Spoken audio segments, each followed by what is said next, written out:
Nurhayati, absen 27 dari kelas 9G. Pernahkah kau ke toko buku, perpustakaan, atau taman bacaan? Tidakkah kau merasa istimewa ketika berada di dalamnya? Di sekelilingmu ada berbagai tokoh dari dunia nyata dan khayal, tempat yang pernah kau kunjungi dan yang belum. Informasi dan cerita dari masa lalu, masa kini, dan masa depan. Semua berpadu, semua berada dalam genggamanmu. Saat berada di antara buku, tidakkah kau merasa menjadi raja dan ratu? Ruang dan waktu seolah menyatu tanpa batas. Kau bisa terbang, melintasi sekat negara, dan melewati berbagai zaman.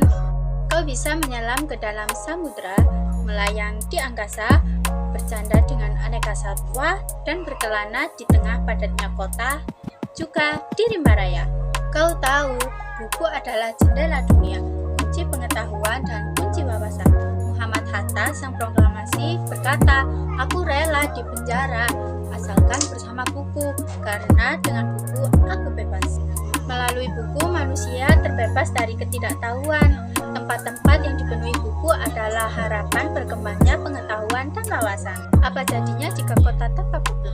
Pantaskah dia disebut kota?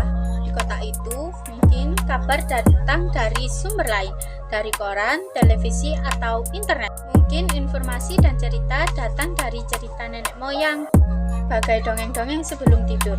Irama dan warganya pun tak berbeda. Bangun pagi, bertebaran di muka bumi untuk keperluan, untuk kembali pulang siang atau sore harinya. Setelah itu, mereka berangkat tidur dan memulai lagi hari berikutnya.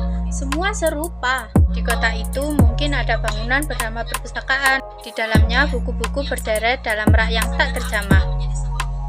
Tiada tangan yang meraih dan membuka halaman demi halaman dengan sukacita. Mungkin juga ada tumpukan buku di sudut-sudut sekolah yang sepi dan berdebu, jarang dikunjungi, jarang dibaca. Buku-buku di sana teronggok tanpa nyawa. Bagaimana dengan kotamu? Mungkin kau tinggal di tengah kota yang megah, di gang sempit, di desa terpencil, di sisi pesisir, atau di kaki gunung. Adakah perpustakaan, taman bacaan, atau toko buku di dekat rumahmu? Jika ada, apakah tempat itu menjadi wadah berkumpulnya anak-anak dan warga? Menjadi pusat berkembangnya wawasan dan pengetahuan? Atau hanya menjadi pajangan? Maukah kamu menghidupkannya?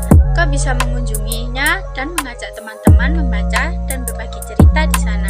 Jadikan tempat itu sumber kegembiraan dan pengetahuan. Jika tempat itu belum ada, maukah kau menjadi orang yang mulai menghadirkannya?